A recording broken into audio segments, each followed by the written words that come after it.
Good afternoon friends. मैं doctor Atul Lohia. शुरू करेंगे निबंध की क्लास आज की।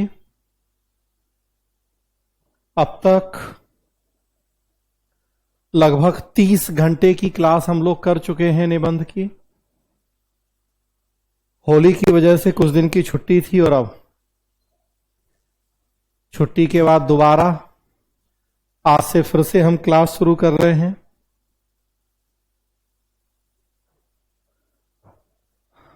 अब तक जो 30 घंटे की क्लास हुई है, मुझे लगता है आप लोगों को यह भली भांति समझ में आ गया होगा कि निबंध वास्तव में है क्या,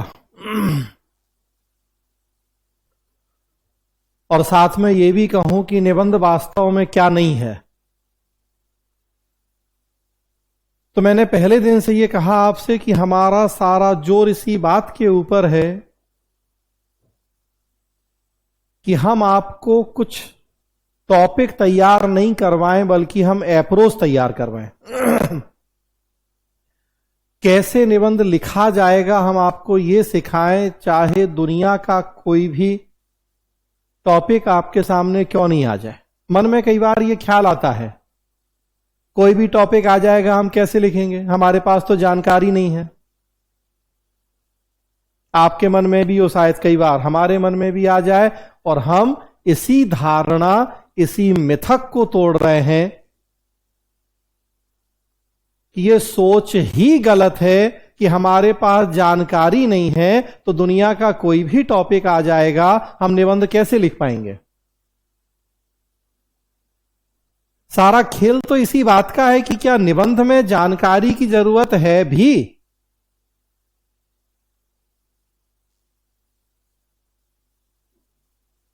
तो पहले दिन से बार बार मैं ये कह रहा हूं और हमेशा कहता रहूंगा, और हमेशा शुरुआत भी वहीं से करता हूं मैं क्लास की। 2-3 बातें जो गांठ बांध लें। तो जैसे सुबह उठते नहाते धोते भगवान का ध्यान लगाते हैं, वैसे ही जब पढ़ाई करने बैठे, स्पेशली निबंध की तैयारी, तो उस तरह से मेरी इस बात का ध्यान लगा लें, और केवल मेरी ये बात नहीं बल्कि बीपीएससी के चेयरमैन साहब की इस बात का ध्यान लगा लें कि निबंध जीएस का एक्सटेंशन नहीं है।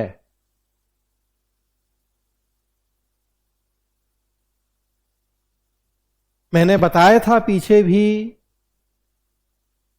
पिछले 30 घंटे में जैन सर ने आपसे चर्चा की, श्री अनिल सिंह जी ने आपसे चर्चाएं की, और आप देखेंगे तो हमारी पूरी टीम का प्रयास यही है, और हमेशा से हमारी अप्रोच भी यही है कि हम आपको अपने पैरों पे खड़ा करें। हम ये समझाएं आपको कि जीएस होता है नॉलेज बेस्ड, कुछ फैक्ट बेस्ड, जबकि निबंध होता है थिंकिंग बेस्ड। जानकारी नहीं होगी तो आप जीएस के आंसर अच्छे नहीं लिख पाएंगे, लेकिन यह कहना कि हमें जानकारी नहीं है तो हम निबंध कैसे अच्छा लिखेंगे, एकदम गलत सोच है। निबंध के लिए तो जानकारी की जरूरत ही नहीं है, निबंध के लिए तो रचनात्मक लेखन की जरूरत है, विचार विश्लेषण कल्पना भावना इनकी जरूरत है।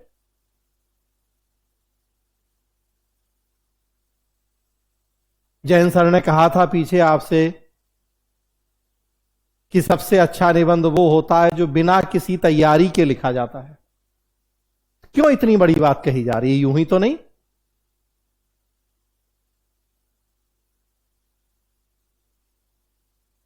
पिछले 30 साल से जैन सर, स्पेशली 35 साल से केवल निबंध के लिए काम कर रहे हैं, तैयारी करवा रहे हैं, और वो अगर इस तरह की बात कह रहे हैं तो जो कहावत है कि धूप में तो बाल सफेद नहीं किए, आखिर कुछ कारण है उसके पीछे, कुछ रीजन है उसके पीछे।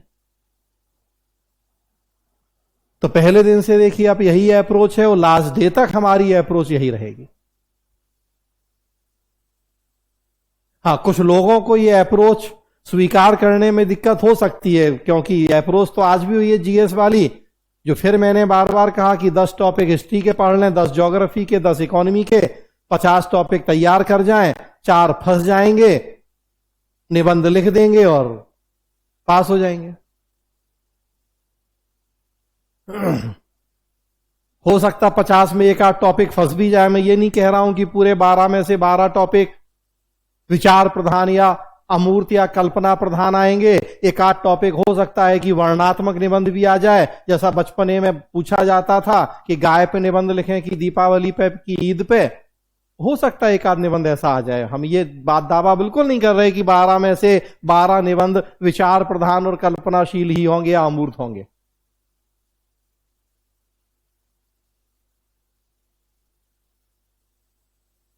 हाँ, लेकिन ज्यादातर निबंध ऐसे ही होते हैं, निबंध का पर्पज ही यही होता है। तो पिछले 30 दिन में भली भांति पिछले 30 घंटे में भली भांति आप ये समझ गए होंगे कि निबंध क्या है और निबंध क्या नहीं है, और कैसे हम एकदम डिफरेंट अप्रोच और सोच लेकर आगे बढ़ रहे हैं आपके साथ। और हमें मतलब पूरा भरोसा है कि हमारी अप्रोच ही सही है, क्योंकि हमने इस अप्रोच को यूपीएससी यूपीपीसीएस में कई सालों आजमाया है। तो यहां भी वही अप्रोच। हाँ, फिर मैं बता दूं कि लास्ट में मैं आपके ईगो को सेटिस्फाई करने के लिए हम भी 50-100 टॉपिक के निबंध दे देंगे, आपको पीडीएफ भेज देंगे, ताकि मन में कहीं ये नहीं रह जाए कि अरे, लेकिन ये भी कहेंगे कि वो ठीक नहीं होगा। दे देंगे हम भी, ताकि हमने कहा आपको मन को बस एक संतुष्टि, एक तसल्ली हो जाए कि ईगो सेटिस्फाई हो जाए।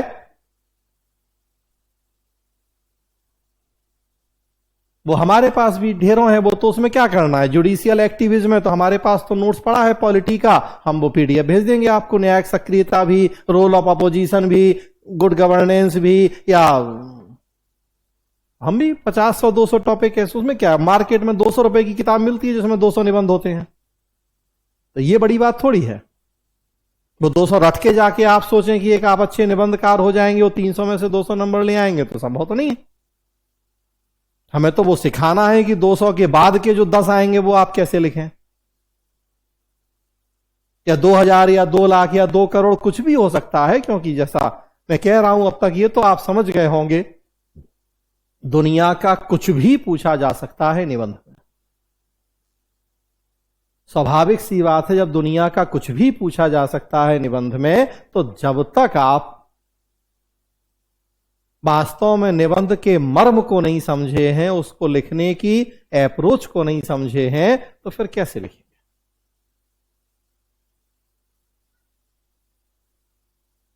निबंध जीएस नहीं है, निबंध लेख नहीं है, essay is not an article, essay is not a GS। निबंध कुछ फैक्ट कलेक्शन, कुछ तथ्यों का संग्रह नहीं है। निबंध कहानी नहीं है, निबंध उपन्यास नहीं है, निबंध नाटक नहीं है। निबंध एक अलग विधा है, एकदम सबसे अलग विधा। तो कैसे हम चीजों को मिक्स एंड मर्ज कर दें।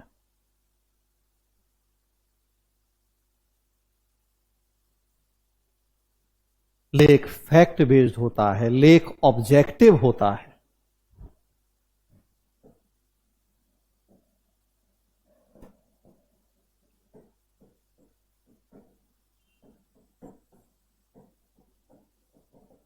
तो मैं चर्चा कर रहा हूं, आऊंगा जल्दी से। फिर एक बार मैंने कहा रिवाइज करवा दूं जो अब तक आपने पढ़ा है, चूंकि बीच में ब्रेक हो गया 1 हफ्ते का, तो तेजी से एक बार रिवाइज करवा दूं, ताकि फिर से आप निबंध के रंग में रंग जाएं।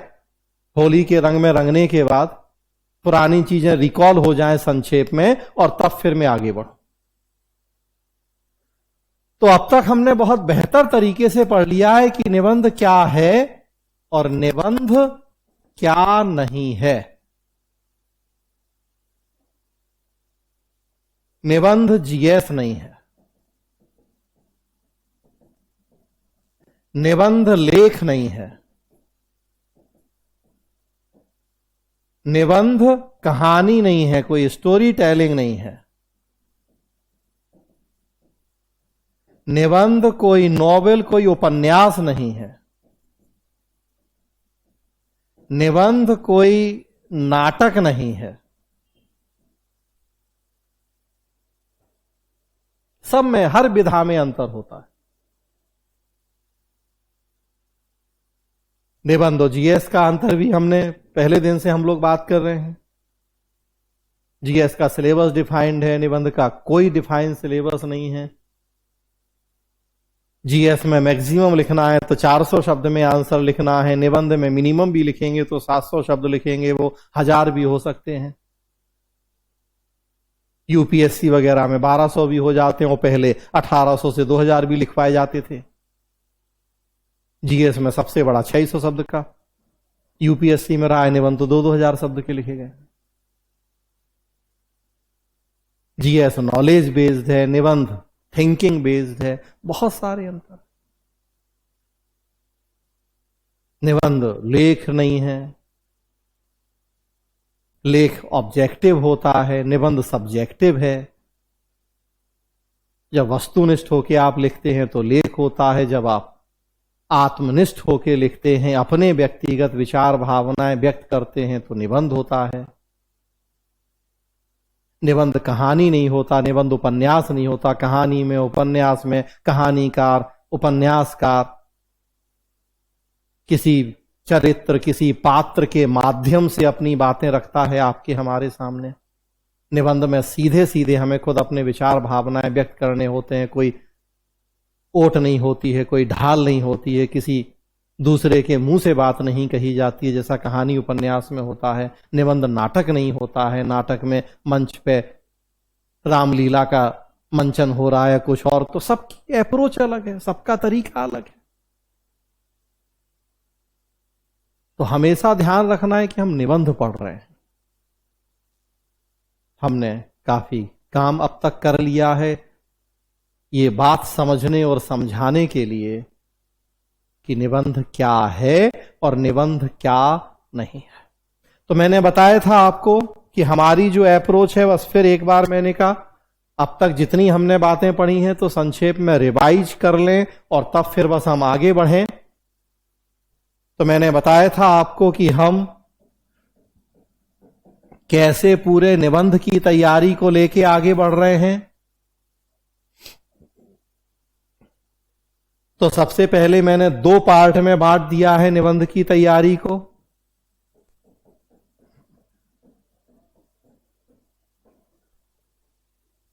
एक सैद्धांतिक पक्ष,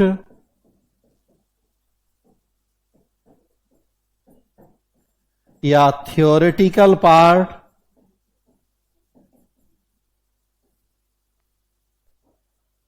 और दूसरा व्यावहारिक पक्ष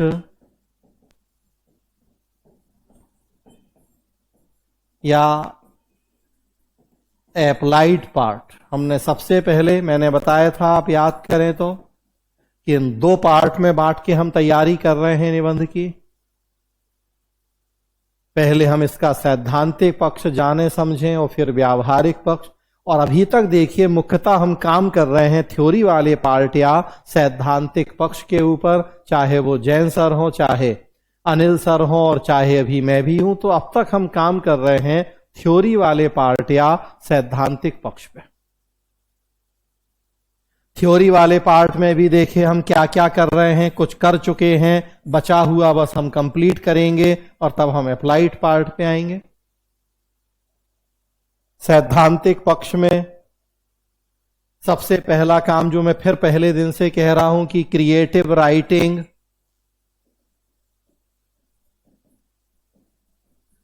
एंड राइटिंग स्किल,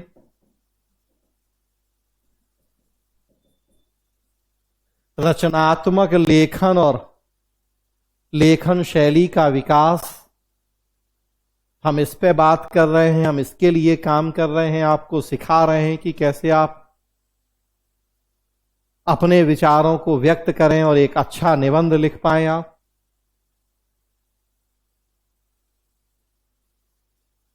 फिर दूसरा जो हम काम कर रहे हैं वो है पंक्चुएशन मार्क्स के ऊपर।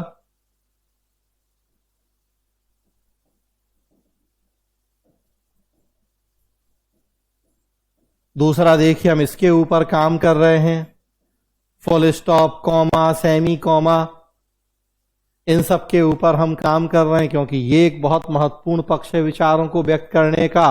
और पिछले 30 घंटे में देखिए इस पे भी काफी चर्चाएं आपसे की गई हैं कि केवल एक कॉमा का अंतर हो जाए, केवल इन्वर्टेड कॉमा आगे पीछे हो जाए तो कैसे मतलब बदल जाते हैं चीजों के। सर ने काफी विस्तार से चर्चा की आपसे। जब तक हम विषय को समझेंगे ही नहीं, जब तक हम विषय की डिमांड को ही नहीं समझेंगे, तब तक कैसे हम एक अच्छा निबंध लिखेंगे। पूछा गया है कुछ और, लिख रहे हैं हम कुछ और। बात की जा रही थी कि यह कार्यालय रविवार को बंद रखा जाएगा, और राय यहां से वहां शिफ्ट हो गया, तो रविवार को यह कार्यालय बंद रखा जाएगा। तो एक एक शब्द, एक एक कॉमा, सेमी कॉमा का कितना अंतर और मतलब होता है, काफी इस पे विस्तार से आपसे चर्चाएं की गई हैं।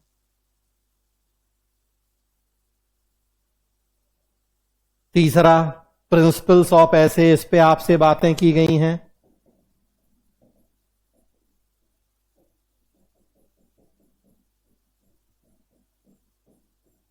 कि जब एक अच्छा निबंध लिखा जाता है, किन सिद्धांतों को आपको ध्यान रखना होता है। डूज और डू नॉट जो कहा जाता है, कि निबंध लिखते समय क्या करें और क्या नहीं करें, इस पे काफी चर्चाएं की गई हैं इस बीच में आपसे। एक प्रभावशाली, एक अच्छा निबंध लिखने के क्या सिद्धांत होते हैं, आपको किन बातों को ध्यान रखना है, कहा गया, बताया गया आपको। सर ने कहा कि निबंध कभी ओपन एंडेड नहीं होता है। निबंध का मतलब ये जो बंधा हुआ हो, जहां से शुरू कर रहे हैं, जिस सोच से शुरू कर रहे हैं, वही जाके आपका निबंध खत्म होना है। तो बताया गया आपको कि जो आप कंक्लूजन लिखने जा रहे हैं, पहले ही लिख लीजिए वो कंक्लूजन कि हमें यहां पहुंचना है, हैंस प्रूफ। प्रमेय, सर ने चर्चा की थी कि निबंध प्रमेय है विचारों की। प्रमेय मतलब हैंस प्रूफ, तो हमें पहले ही पता है निष्कर्ष क्या लिखना है, उस उपसंहार क्या लिखना है हमें। तो निबंध के सिद्धांत क्या है, एक प्रभावशाली निबंध के प्रिंसिपल ऑफ ऐसे, इस पे बात की गई है।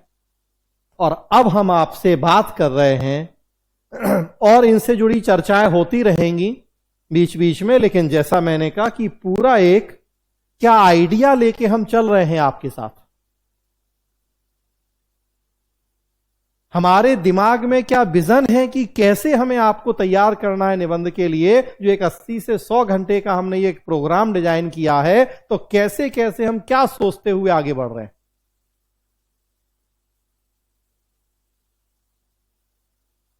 और कई बार हो सकता है आपको कि अभी इस 30 घंटे के बाद शायद ऐसा भी फील हो कि अरे अभी तक तो हमारा एक भी निबंध तैयार नहीं हुआ,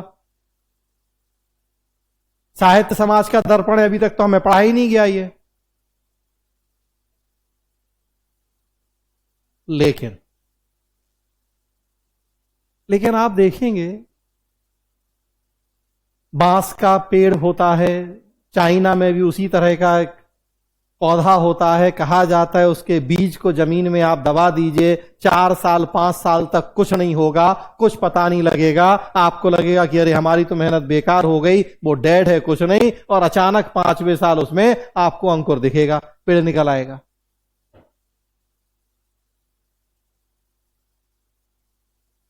तो कई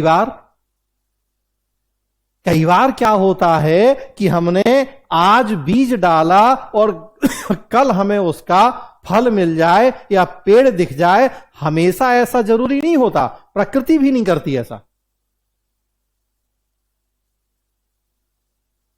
कई बार ऐसा होता है कि हम बीज आज डालते हैं, पेड़ 5 साल बाद निकलता है, अंकुर 5 साल बाद निकलता है उसमें।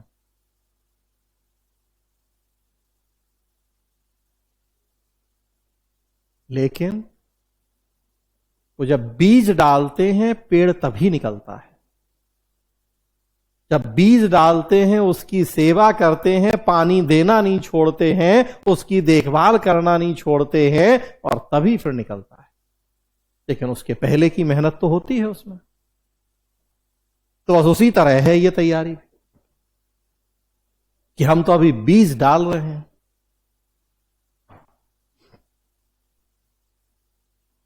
जो कहावत है कि सब्र का फल मीठा होता है, तो कैसे पौधा बन जाएगा, कैसे अंकुर निकल आएगा वो पता भी नहीं पड़ेगा, और अचानक आप अपने आप को इतना एम्पावर महसूस करेंगे कि अरे अब तो हमें कुछ भी टॉपिक दिया जाता है तो हम लिख लेते हैं। एक टॉपिक दिया भी गया था आपको, अनिल सर ने दिया था कुछ समथिंग पे लिखो, और आपने सारे लोगों ने लिखा। कभी कोई कल्पना कर सकता है कि इस तरह के टॉपिक पे एक छोटा सा कुछ अब लिखो, इस पे क्या लिख सकते हो?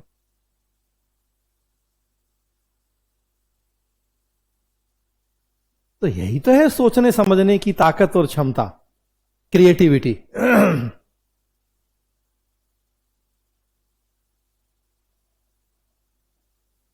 स्वच्छ गंगा अभियान ये आ जाएगा टॉपिक तो कोई भी लिख देगा इस पे, लेकिन जब कोई भी लिखेगा तो क्या लगता है इसमें 300 में से आपको 200 नंबर मिलेंगे? कभी नहीं मिलेंगे।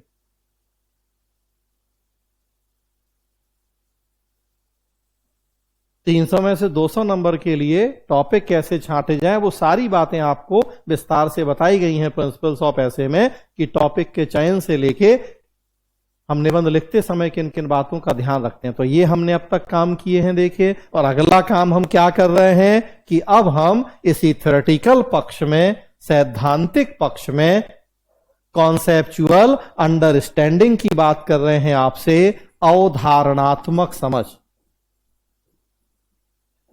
कॉन्सेप्चुअल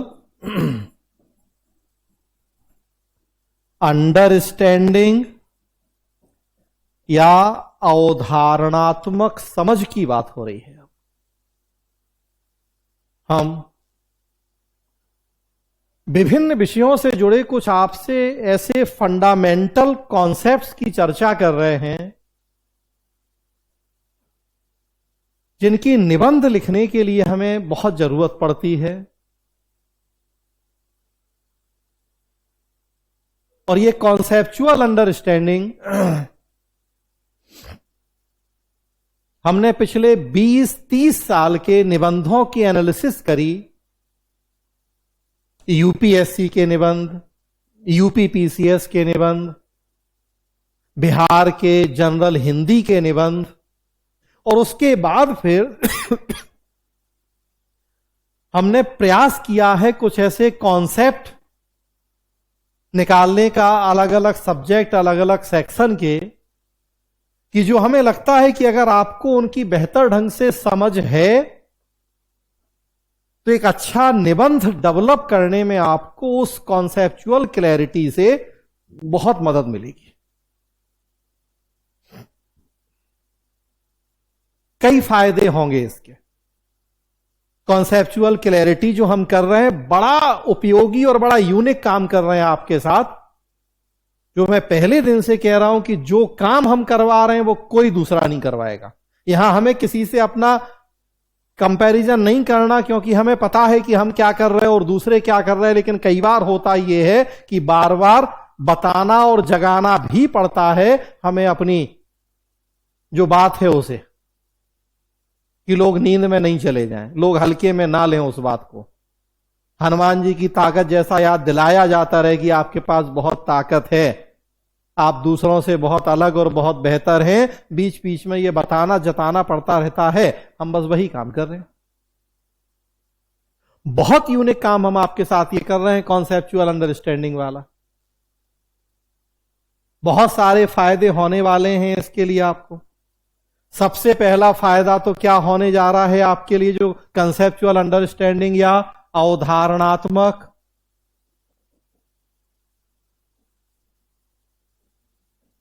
समझ का हम काम कर रहे हैं। सबसे पहला फायदा तो होने जा रहा है आपको कि बहुत सारे डायरेक्ट निबंध या टॉपिक ही आपको इससे मिल जाएंगे।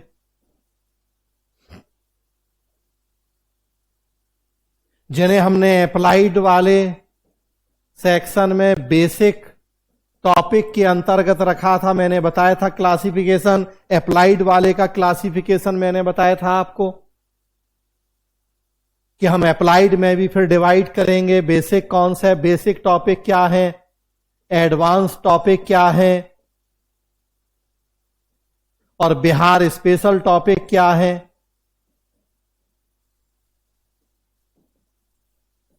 मतलब सोच के देखें, आपकी जो 3 सेक्शन निबंध के पूछे जाएंगे बिहार में, कोई आश्चर्य नहीं कि वो यही 3 सेक्शन होंगे। एक सेक्शन होगा जिसमें बेसिक टॉपिक पे निबंध आ जाए, दूसरा सेक्शन होगा जिसमें एडवांस टॉपिक पे निबंध आ जाए, और तीसरा टॉपिक तो खैर बताया ही गया है पहले से चेयरमैन साहब के द्वारा कि वो बिहार स्पेशल आएगा। तो जो हमने ये क्लासिफिकेशन किया है फिर अप्लाइड या व्यावहारिक पक्ष का, basic, advance and Bihar special, कोई आश्चर्य नहीं कि आपको एग्जाम हॉल में भी निबंध के जो 3 खंड हैं यही कैटेगरी मिल जाए वहां आपको। फिलहाल मैं आपसे बात कर रहा हूं कंसेप्चुअल अंडरस्टैंडिंग की कि क्या क्या फायदे होने जा रहे हैं। तो सबसे पहला फायदा तो यही होने जा रहा है कि जो बेसिक टॉपिक है निबंध के वो डायरेक्ट आपको वहीं से मिल जाने हैं। जैसे छोटा सा एक एग्जाम्पल दूं, अनिल सर ने आपको 2 कॉन्सेप्ट बताए, प्रगति और विकास, प्रोग्रेस एंड डेवलपमेंट। प्रगति क्या होती है, विकास क्या होता है, दोनों के बीच में अंतर क्या होता है। और आप यूपी पीसीएस का निबंध उठाइए, शायद चर्चा करी भी है सर ने आपसे, यूपी पीसीएस का निबंध उठाइए, मेरे पास है पूरे निबंध पिछले 25-30 साल के। तो यूपी पीसीएस में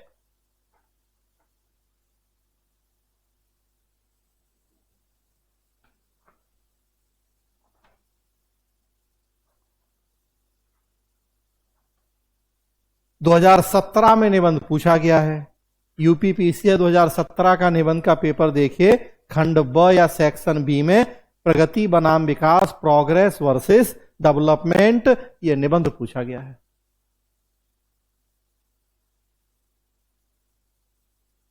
ऐसे बहुत सारे आपको बेसिक टॉपिक मिलेंगे निबंध के। अगर आप सारे पेपर, बिहार का भी पेपर उठा लें, जनरल हिंदी में निबंध वाला, आप यूपी का पेपर उठा लें, यूपीएससी तो चलिए इतने आसान नहीं पूछता है, लेकिन यूपी और बिहार आप देखें तो बहुत सारे टॉपिक तो आपको डायरेक्ट यहां से मिल जाएंगे। तो ये हम कॉन्सेप्चुअल क्लैरिटी की बात कर रहे हैं। तो देखिए, हम अभी केवल फंडामेंटल पढ़ा रहे हैं आपको निबंध के, अवधारणाएं, बेसिक कॉन्सेप्ट, लेकिन आपके यहां से भी कितने सारे निबंध तैयार होते जा रहे हैं। ये होमवर्क भी है आज के लिए आप लोगों के लिए कि आपको इसी निबंध, इस टॉपिक पे, प्रगति बनाम विकास, इस टॉपिक पे निबंध लिख के भेजना है ग्रुप पे। और आपको तरीका पता है कि ग्रुप पे जब आपका निबंध आता है, हम सारे लोग उस निबंध को देखते हैं, आपके साथी भी देखते हैं और हमारी पूरी टीम भी देखती है, और पर्सनली आपसे बात भी की जाती है, वो आप देख रहे हैं। जैन सर ने ही समय फिक्स कर दिया हर संडे 11 से 12, और बाकी हम टीम के, हमारी टीम के बाकी लोग भी देख रहे हैं आपके वो निबंध। एक तरह से हम तो बिल्कुल जैसे बच्चों को कई लेयर, कई लेवल पे तैयार किया जाता है निबंध के लिए, हम उसी अप्रोच के साथ आगे बढ़ रहे हैं। जैन सर भी देख रहे हैं, अनिल सर भी देख रहे हैं, हम भी देख रहे हैं, टीम के जो और लोग भी, वो भी समय के साथ जुड़ते जाएंगे तो वो भी देखेंगे, और आप आपस में भी एक दूसरे का निबंध देख रहे हैं। तो हमारा पर्पस सिखाना है, हमारा पर्पस रटाना नहीं। क्योंकि नई अप्रोच है, एकदम डिफरेंट अप्रोच है, तो कई बार शुरू में समझ में नहीं आती है बात लोगों को, लेकिन बाद में फिर सच्चाई जब पता लगती है तब। तो सबसे बड़ा फायदा तो यही होने जा रहा है आपको कि बहुत सारे डायरेक्ट टॉपिक आपको निबंध के मिलने वाले हैं जो ये हम कॉन्सेप्चुअल क्लैरिटी का काम कर रहे हैं। दूसरा फायदा है कि जो एडवांस लेवल के निबंध होंगे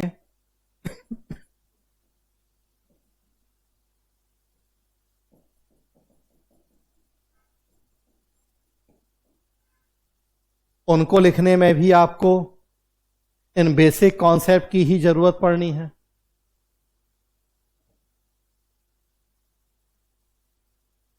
जब तक आपको यही नहीं पता है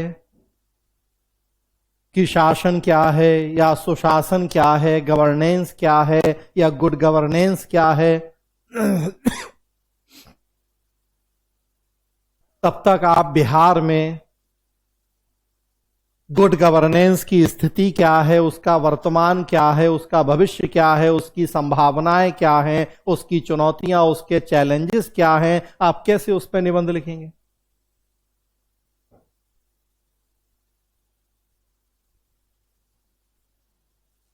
आपको पता ही नहीं है कि ट्रांसपेरेंसी क्या होती है, आपको पता ही नहीं है कि अकाउंटेबिलिटी किस चिड़िया का नाम है। तो बिहार के प्रशासन में पारदर्शिता से और अकाउंटेबिलिटी से जुड़ा हुआ क्या प्रयास किया गया है, जब उससे संबंधित निबंध आएगा तो आप कैसे लिख पाएंगे? उसके लिए सबसे पहले तो ये पता हो कि ये ट्रांसपेरेंसी वर्ड है तो ये क्या है, इसके आयाम क्या हैं, अकाउंटेबिलिटी तो ये क्या शब्द है, रिस्पॉन्सिबिलिटी और अकाउंटेबिलिटी के डिफरेंस क्या है। बात हो रही है वीमेन एम्पावरमेंट की और बिहार सरकार द्वारा किए गए प्रयासों की, लेकिन अब आपको पता ही नहीं है कि एम्पावरमेंट होता क्या है, वेलफेयर क्या होता है, डेवलपमेंट क्या है, ग्रोथ क्या है, प्रोग्रेस क्या है, तो कैसे आप लिख पाएंगे एक अच्छा निबंध? तो एडवांस लेवल के जब एस्से लिखना है तब आपको इन्हीं सब चीजों की मदद पड़नी है। तीसरा, आपकी वोकैबुलरी मजबूत होनी है।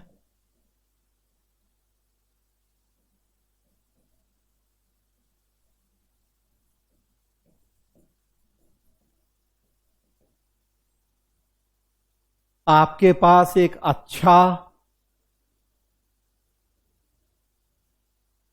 जिसे कहा जाए शब्दकोश, अवधारणात्मक समझ होगी, जिसका आप जो कोई भी अननोन टॉपिक का निबंध लिखने जा रहे हैं तो वहां आप उस तरह की एक उच्च स्तरीय शब्दावली का यूज कर सकते हैं, और ये केवल निबंध में नहीं बल्कि जीएस के लिए भी मददगार है आपको।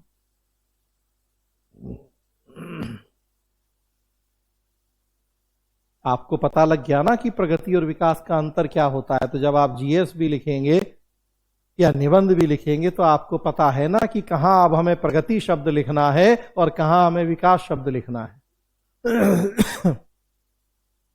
आपको पता है ना कि कहां हमें उद्देशिका या प्रियम्बल लिखना है और कहां हमें प्रस्तावना लिखना है।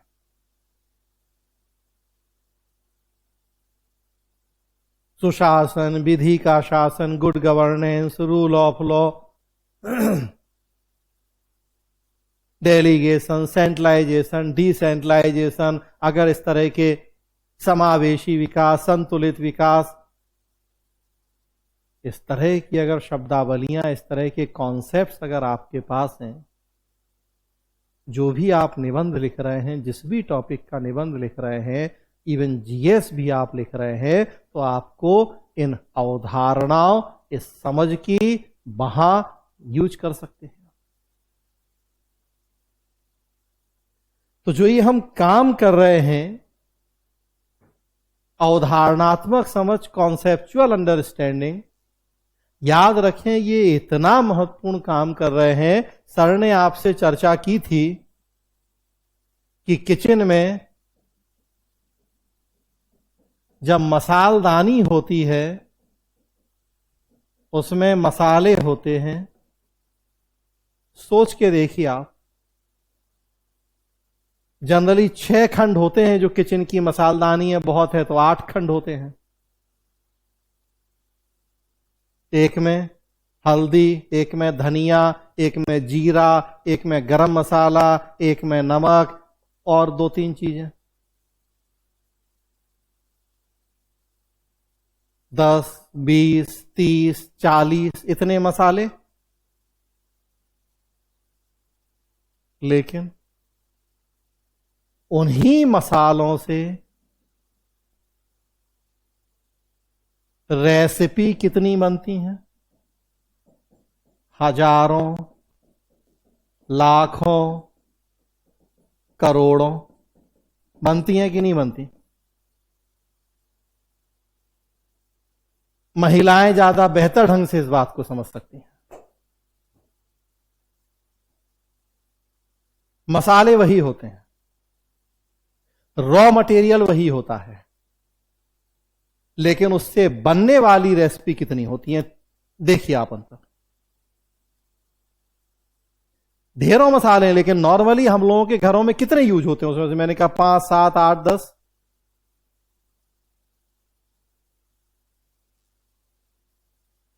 धनिया, मिर्चा, हल्दी के अलावा बहुत और जोड़ दें तो लौंग, इलायची, तेज पत्ता, खड़ा, जो भी जायफल वगैरह, कितने मैक्सिमम जो यूज होते हैं। लेकिन रेसिपी लिमिट है, अनलिमिटेड।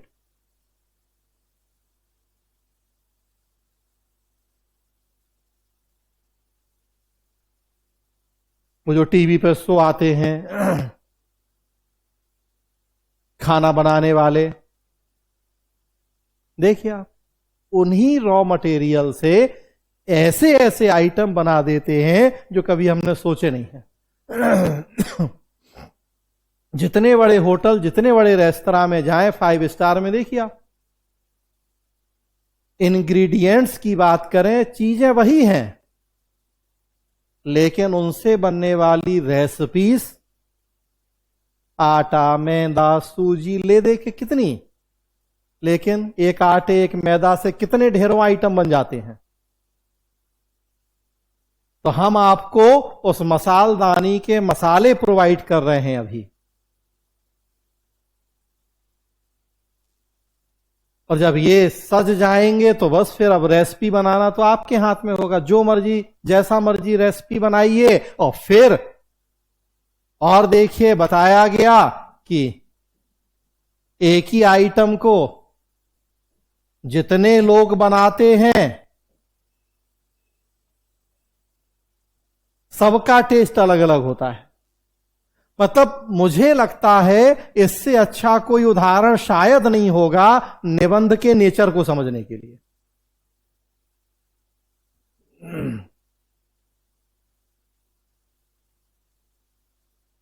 उसी रॉ मटेरियल से सेम रेसिपी भी कह दी जाए कि बनाना है, जितने लोग बनाते हैं उतना देखिए टेस्ट अलग होता है, उतना उनका तरीका अलग होता है। मसाले वही होते हैं, तरीका बदल जाता है। मास्टर शेफ प्रोग्राम बिहार में तो मैं देख रहा हूं, बहुत सारे लोग, इंटरव्यू लेता हूं तो बहुत सारे लोग कहते हैं कि उनकी हॉबी है कुकिंग। तो अगर कुकिंग हॉबी है तब तो मेरी इस बात को, या पीछे सर ने भी ये चर्चाएं करी, तो इससे बेहतर समझ ही नहीं सकते आप। कुकिंग हॉबी है, मास्टर शेफ में सबको सेम रॉ दिया जाता है और कहा जाता है कि अब इसका यूज करके आप अपनी, अब वहां क्रिएटिविटी का यूज करके आप बनाइए। और देखिए 10 लोग हैं, 10 अलग अलग बनाते हैं उसी रॉ से। बस वही तो ये हम काम कर रहे हैं निबंध के लिए, कि हम आपको अभी रॉ दे रहे हैं, हम मसाले दे रहे हैं आपकी मसालदानी को सजाने के लिए, और अब आपसे कह रहे हैं कि लिखिए आप।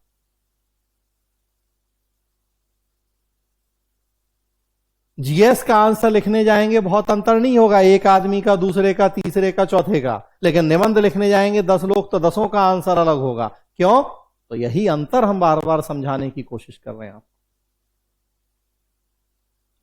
तो जो अभी हम जिस फेज में हैं, कॉन्सेप्चुअल क्लैरिटी, कॉन्सेप्चुअल अंडरस्टैंडिंग, ये हम एक बहुत महत्वपूर्ण फेज में है, बड़ा महत्वपूर्ण काम कर रहे हैं।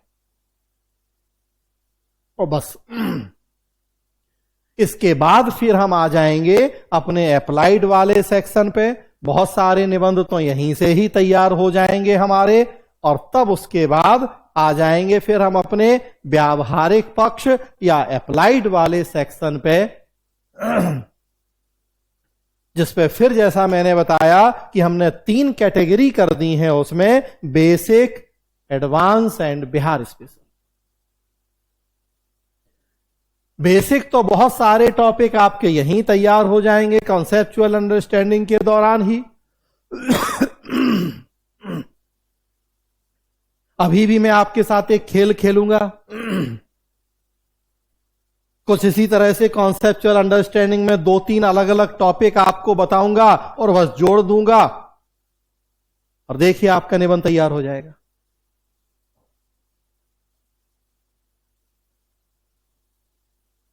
तो हम बहुत सोची समझी रणनीति के तहत आगे बढ़ रहे हैं और बहुत यूनिक रणनीति के तहत आगे बढ़ रहे हैं।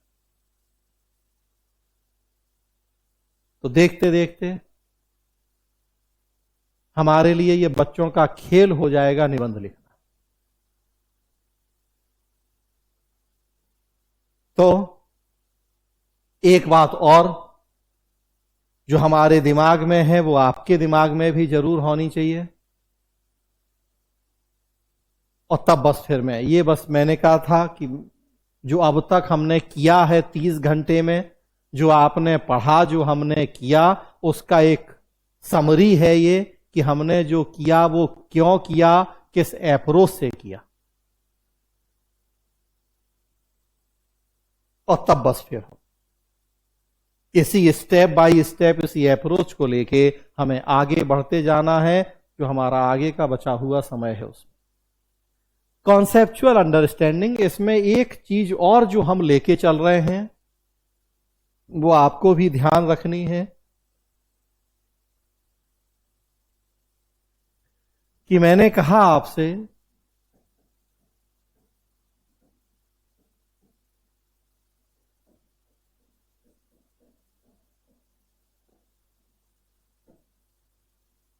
कि कॉन्सेप्चुअल अंडरस्टैंडिंग में हमने विभिन्न सब्जेक्ट से, विभिन्न सेक्शन से कुछ ऐसे बेसिक कॉन्सेप्ट, मूलभूत अवधारणाएं उठाई हैं जिनकी निबंध में हमें जरूरत पड़ती है। और ऐसा हमने किया है पिछले 20-25 साल के जो निबंध पूछे गए हैं डिफरेंट जगहों पे, उनकी एनालिसिस करके। जैसे एक मैंने उदाहरण दिया प्रगति और विकास, जो पीछे चर्चा हुई आपसे। एक और उदाहरण दूं आपको, लोकतंत्र या डेमोक्रेसी। एक शब्द है। अगर मैं बात करूं आपसे अब इस एक शब्द की, पहले चलिए मैं बीपीएससी से शुरू करूं। बीपीएससी जनरल हिंदी में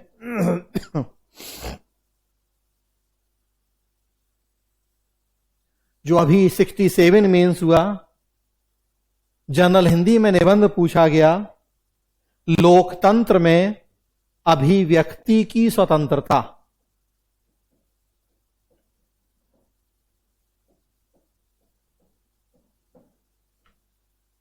लोकतंत्र में अभिव्यक्ति की स्वतंत्रता, ये जो अभी लेटेस्ट आपका 67 बीपीएससी मेंस हुआ है, उसका जनरल हिंदी का निबंध है ये।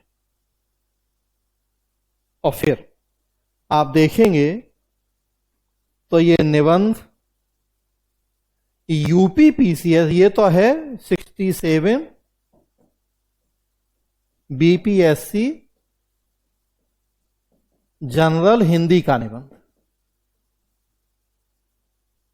सेम आप देखेंगे यूपी पीसीएस में 2013 में पूछा गया था, लोकतंत्र और अभिव्यक्ति की स्वतंत्रता। Democracy and freedom of speech या फ्रीडम ऑफ एक्सप्रेशन, ये यूपी पीसीएस 2013 का निबंध है। ये निबंध का ही निबंध है, ये जनरल हिंदी का निबंध नहीं है, ये निबंध का ही निबंध है 2013 यूपी पीसीएस मेंस का। तो अब यहां से मैं 2 बातें आपको बताना चाह रहा हूं। पहली बात तो जो मैं हमेशा जीएस में भी कहता रहा हूं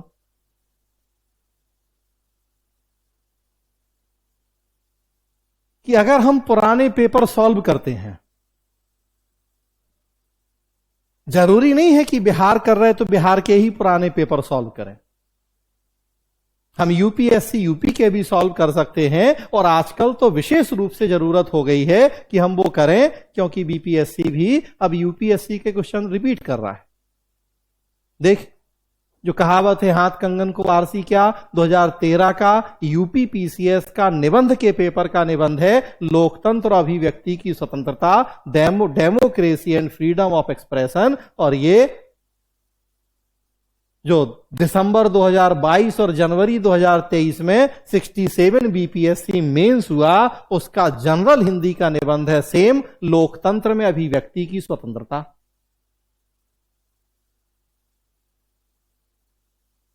ये हमें बहुत बड़ा बेनिफिट मिलता है अगर हमने ऐसे प्रैक्टिस कर ली है तो। और दूसरी चीज जो मैं यहां बता रहा था आपको, कि एक अगर हमने बेसिक कॉन्सेप्ट समझ लिया तो कैसे बहुत सारे निबंध लिखने में वो हमें मदद करेगा। तो उसी में मैंने बस एक शब्द लिया यहां, लोकतंत्र या डेमोक्रेसी। हमें यह कॉन्सेप्ट पता है कि डेमोक्रेसी होती क्या है, किस चिड़िया का नाम है। अब देखिए आप कितने तरह के निबंध, लोकतंत्र अभिव्यक्ति की स्वतंत्रता निबंध है। यूपी पीसीएस में 2013 में एक और निबंध पूछा गया, चुनाव और भारतीय लोकतंत्र।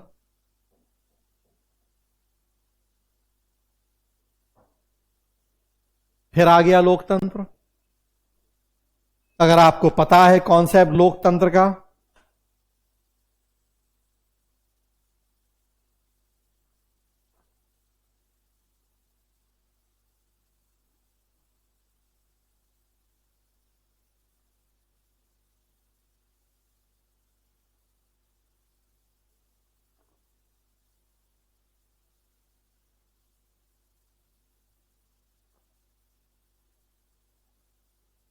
एक और यूपी पीसीएस में निबंध पूछा गया, यह हो गया election and Indian democracy 2013 UP PCS का निबंध।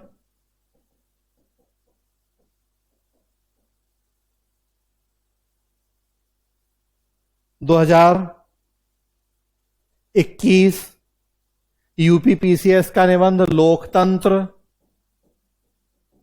चुनाव और जाति। लोकतंत्र, चुनाव और जाति, डेमोक्रेसी, इलेक्शन एंड कास्ट।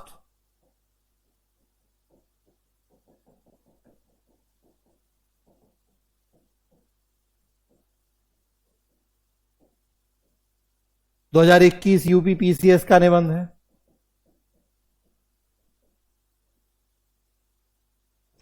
मैं और ऐसे अभी उठाऊं, पेपर एनालिसिस करूं, तो कई सारे टॉपिक और निबंध आपको ऐसे मिलेंगे जिसमें लोकतंत्र, यहां बस मैं इतना बताना चाह रहा हूं कि अगर हमने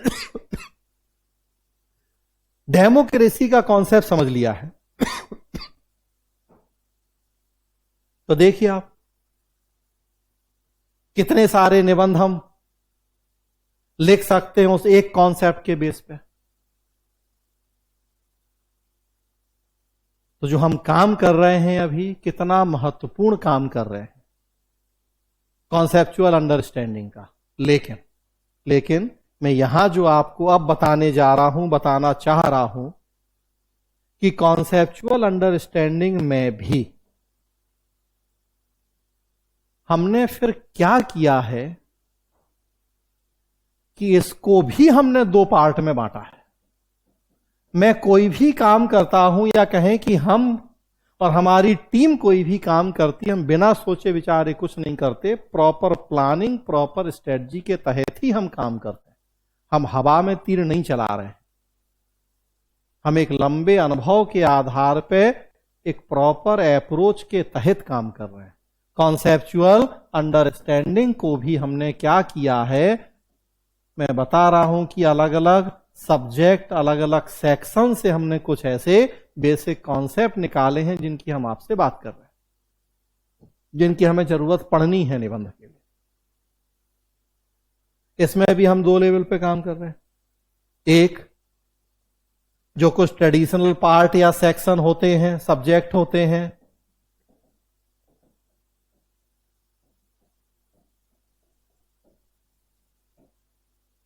और दूसरा कुछ जो नॉन ट्रेडिशनल टाइप के हैं।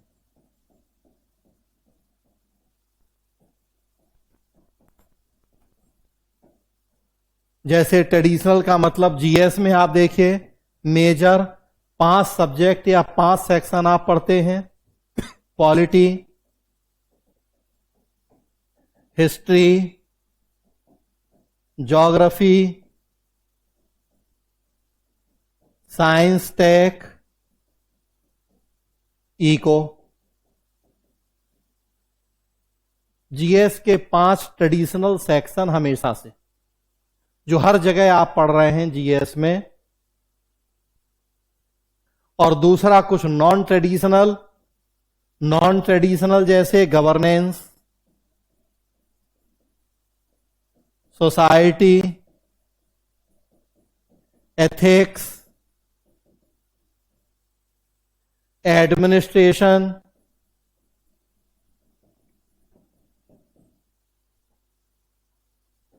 डिजास्टर मैनेजमेंट, इंटरनल सिक्योरिटी, ये हो गए नॉन ट्रेडिशनल टाइप के सेक्शन। अभी अगर हम बिहार की बात करें, उसी की बात कर रहे हैं फिलहाल बीपीएससी, तो देखिए बीपीएससी जीएस के लिए ये तो ट्रेडिशनल पार्ट हैं जो कहा जाए कि बचपन से पढ़ते हैं। बचपन मतलब प्री में भी पढ़ना, मेंस में भी पढ़ना, इंटरव्यू में भी पढ़ना, सोते जागते हर जगह हर समय यही 5 सेक्शन पढ़ने हैं। साथ में आप थोड़ा स्टेट भी पढ़ लेते हैं, लेकिन मेन ये 5, पॉलिटी, हिस्ट्री, ज्योग्राफी, साइंस ही। और कुछ नॉन ट्रेडिशनल पार्ट हो गए, governance, society, ethics, administration, disaster, internal security वगैरह। ये जो नॉन ट्रेडिशनल पार्ट हैं ये यूपीएससी और यूपीपीसीएस में, जीएस में ये भी शामिल है।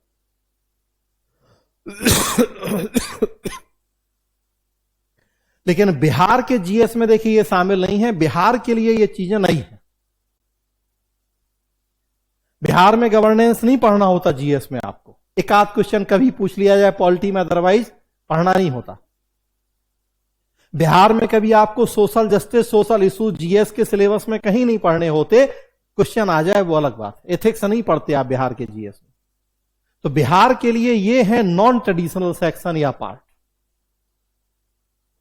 तो कॉन्सेप्चुअल अंडरस्टैंडिंग को भी हमने 2 पार्ट में डिवाइड किया, और इसमें भी हमारी फिर सोच क्या है कि जो ये ट्रेडिशनल पार्ट हैं इन पे हमारा फोकस बहुत नहीं होगा। बड़ा क्लियर है हमारी सोच। जो भी काम कर रहे हैं हम हर चीज के पीछे रीजन है। हम अनरीजनेबल काम कोई नहीं कर रहे हैं। पूरी एक प्रॉपर प्लानिंग और सोच के तहत काम हो रहा है। कॉन्सेप्चुअल में जो ट्रेडिशनल पार्ट हैं इन पे हमारा फोकस बहुत ज्यादा नहीं होगा। इसलिए नहीं होगा कि ये आप बचपन से फिर जैसा मैंने कहा, या प्री में भी पढ़ रहे, आप मेंस में भी पढ़ रहे। संविधान का मूल ढांचा क्या है ये हम नहीं भी आपको निबंध में बताएंगे तो हमें नहीं लगता कि जरूरत है, या आप में से कोई ये नहीं जानता होगा कि निबंध संविधान का मूल ढांचा क्या है। हाँ, लेकिन हम आपको ये नहीं बताएंगे कि गवर्नेंस और गुड गवर्नेंस क्या है, या कॉरपोरेट गवर्नेंस और कॉरपोरेट सोशल रिस्पॉन्सिबिलिटी क्या है। अगर हम नहीं बताएंगे तो ये आप नहीं जानते होंगे, क्योंकि ये जीएस में आप नहीं पढ़ते हैं।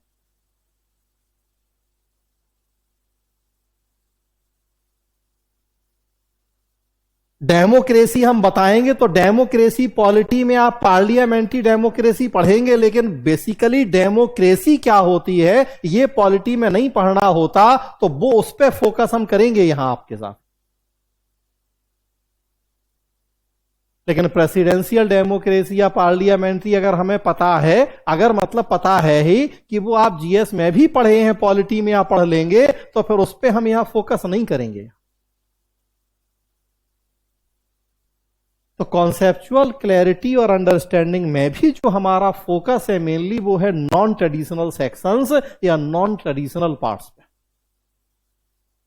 उसी कड़ी में अभी हमने आपसे सोसाइटी से जुड़ी बातें की हैं अनिल सर ने, कुछ और मैं आपसे गवर्नेंस एडमिनिस्ट्रेशन से जुड़ी बातें करूंगा, एथिक्स से जुड़ी, फिर उसी तरह से आपसे डिजास्टर मैनेजमेंट है, इंटरनल सिक्योरिटी है या इकोलॉजी एनवायरमेंट है, मतलब जो नॉन ट्रेडिशनल सेक्शन है हम उस तरह से उन पे फोकस ज्यादा करेंगे और कर रहे हैं।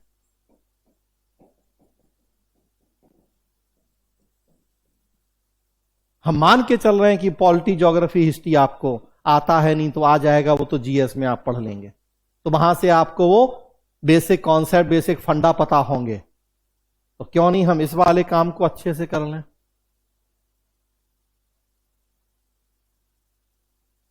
अनगिनत टॉपिक हैं निबंध के, हम बस कैसे एक अच्छा प्रयास कर लें कि ताकि उस अनगिनत अननोन टॉपिक में भी हम एक अच्छा निबंध लिख लें, बस सारा प्रयास इसी का है। अब उसके लिए हम कितना वैज्ञानिक तरीके से प्रयास कर सकते हैं, और आपको हम लोगों के इतने काम और इस सोच के बाद ये समझ में आ रहा होगा कि हम अंधेरे में तीर नहीं चला रहे हैं, हम बहुत वेल प्लान्ड वे में काम कर रहे हैं ताकि उन अनगिनत टॉपिक के ऊपर भी आप एक अच्छा निबंध लिख पाए। बस सारी सोच यही है हमारी इस निबंध की क्लास को लेकर। मैंने पीछे भी इसमें से कई सारी चर्चाएं की थी, लेकिन मैंने जैसा बताया कि बीच बीच में आपको अपनी ताकत अपनी शक्ति को बताना और याद दिलाना जरूरी होता है। और इधर चूंकि बीच में ब्रेक भी हो गया एक हफ्ते का होली की वजह से, तो इसलिए भी मुझे लगा कि एक बार मैं आपको फिर से उस निबंध के माइंडसेट में ले आऊं, उस निबंध की सोच के दायरे में ले आऊं, और तब फिर मैं अब दोबारा शुरुआत करूं। तो देखिए, अब तक बड़ा क्लियर मैंने पूरी बात आपको बताई। हम लोगों का पूरा जो कहा जाए कि एक स्ट्रेटजी एक ब्लूप्रिंट क्या है, क्या क्या हमने कर लिया है, क्या क्या आगे हम करने जा रहे हैं। तो क्रिएटिव राइटिंग स्किल वाला काम हमने कर लिया, ऑलमोस्ट चलता रहेगा आगे। पंक्चुएशन मार्क्स वाला काम कर लिया, वो भी होता रहेगा। मैं ये नहीं कह रहा हूं कि सब ये कंप्लीट, लेकिन जो हमने काफी कुछ कर लिया है काम। प्रिंसिपल ऑफ ऐसे ये काम हमने कर लिए। हम अब 4th स्टेज पे हैं, कॉन्सेप्चुअल अंडरस्टैंडिंग वाले स्टेज में ये काम हम कर रहे हैं। इस काम को करते करते ही हम इस पे आ जाएंगे अप्लाइड पे। वो अंतर आपको पता नहीं लगेगा, आपको ये समझ में नहीं आएगा कि हां अब ये थ्योरी वाला पार्ट खत्म हो रहा है और अब आज से हम अप्लाइड शुरू कर रहे हैं। वो हम अब वैसे ही स्विच कर जाएंगे कॉन्सेप्चुअल अंडरस्टैंडिंग के साथ ही, क्योंकि मैंने बताया बेसिक टॉपिक तो अप्लाइड वाले आपके यहीं से हो जाएंगे कॉन्सेप्चुअल अंडरस्टैंडिंग से। बस फिर उसके बाद हम कुछ एडवांस टॉपिक पे बात करेंगे, बिहार स्पेशल बात करेंगे, और देखते देखते निबंध तैयार होगा। और लास्ट में जैसा मैंने कहा, मैं भी ना चाहते हुए भी 25, 50, 60, 100 टॉपिक के आपको पीडीएफ भेज दूंगा निबंध के। हाँ, लेकिन ना चाहते हुए भेजूंगा मैंने कहा, वो बस इसलिए कि दूसरे लोग कर रहे तो हम भी कर देंगे। आपको मन में कहीं ये नहीं रह जाए कि अरे हमें तो कुछ ऐसा मिला नहीं। हाँ, लेकिन हम वो तब भेजेंगे जब आपको उनकी जरूरत ही नहीं रह जाएगी। आप खुद कहेंगे कि अरे सर ये क्यों भेजा आपने। अब तो हम खुद अपना निबंध लिखेंगे और वो आपको भेजेंगे, और हम वही आपसे सुनना चाहते हैं कि सर ये क्यों भेजा आपने, इसकी जरूरत ही नहीं थी। हम तो खुद इतने सक्षम हैं कि आप तो टॉपिक बोलिए और हम निबंध लिख के भेज रहे हैं आपके पास। बस उसी दिन की अपेक्षा है हमें, और उसी दिन के लिए ये बीज और ये सारा प्रयास। तो अब तक की बातों की समरी है ये, पूरी हमारी सोच की समरी है ये। अब हम चलते हैं आगे।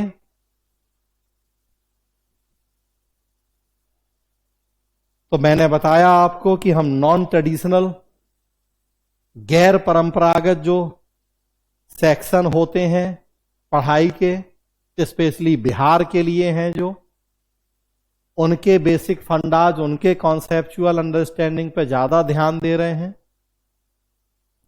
कुछ काम हमने किया सोसाइटी से जुड़ी हुई चीजों को लेके, हालांकि बहुत अंतर नहीं होता, सोच या तैयारी अंतर विषयक होती है, इंटर डिसिप्लिनरी अप्रोच होती है। तो वो केवल सोसाइटी था ऐसा नहीं है। हमने आपसे, अनिल सर ने आपसे बात की है समाजवाद, साम्यवाद, तो वो इकोनॉमी के भी पार्ट होते हैं, वो पॉलिटी में भी जरूरत होती है, वो इतिहास के पार्ट भी हैं, वो समाज, तो मतलब वो चीजें कुछ कॉमन भी होती हैं। उसी तरह से अब हम आपसे गवर्नेंस,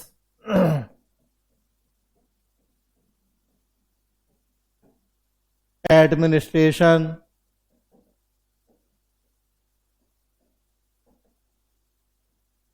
एथिक्स,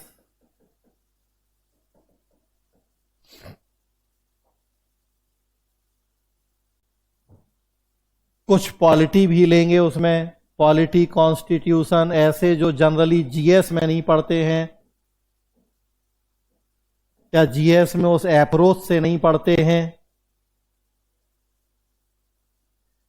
इंटरनल सिक्योरिटी, इस तरह के कुछ इनसे जुड़े हुए कुछ बेसिक कॉन्सेप्ट्स की हम आपसे बात करेंगे। उसी तरह से जो कुछ इकोलॉजी, एनवायरनमेंट की आपसे चर्चा हो जाएगी, कुछ डिजास्टर मैनेजमेंट की चर्चा हो जाएगी, और तब फिर हम बस इसी तरह से आगे बढ़ते रहेंगे। तो इन सेक्शन से जुड़े कुछ बेसिक कॉन्सेप्ट की हम बात करेंगे आपसे आज। अगर मैं एक खेल से शुरुआत करूं, अब तक मैंने अभी जितनी भी चर्चा की है आपसे 1-1.25 घंटे में, और इसके पहले अब तक जो 30 घंटे की चर्चाएं हो चुकी हैं, कुछ इतनी बातों को लेके मन में किसी तरह की क्वेरी, कोई डाउट है, कोई जिज्ञासा है, कोई प्रश्न है, तो पूछ सकते हैं। जितने लोग भी जुड़े हैं, जो लोग रेगुलर क्लास वाले हैं, जो लोग आज फर्स्ट डे ज्वाइन किया है, जो रेगुलर क्लास कर रहे, तो वो पूरा पिछला जो अब तक पढ़ चुके हैं, और जो आज हुआ, जो लोग आज ही जुड़े हैं, तो जितना आज उन्होंने देखा सुना है, मन में किसी तरह की कोई क्वेरी, कोई जिज्ञासा, कोई डाउट है, तो पूछ सकते हैं। अपना ऑडियो ऑन करके पूछ सकते हैं।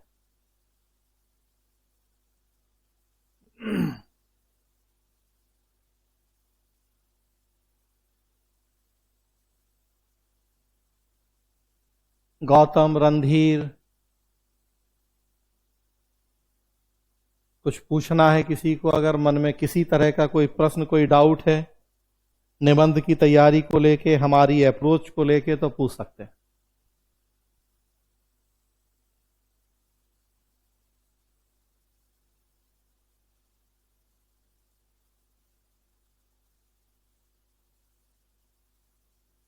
चले, कोई डाउट नहीं है, ये बड़ी अच्छी बात है। एक चीज और जोड़ दूं मैं यहां इसमें, और तब फिर शुरू करूं। शुरू तो हो ही गया है, मतलब कुछ आगे बढ़ूं। अब एक चीज बस और जोड़ूं इसमें। आपने देखा, जी हां, जी जी हां, बताएं।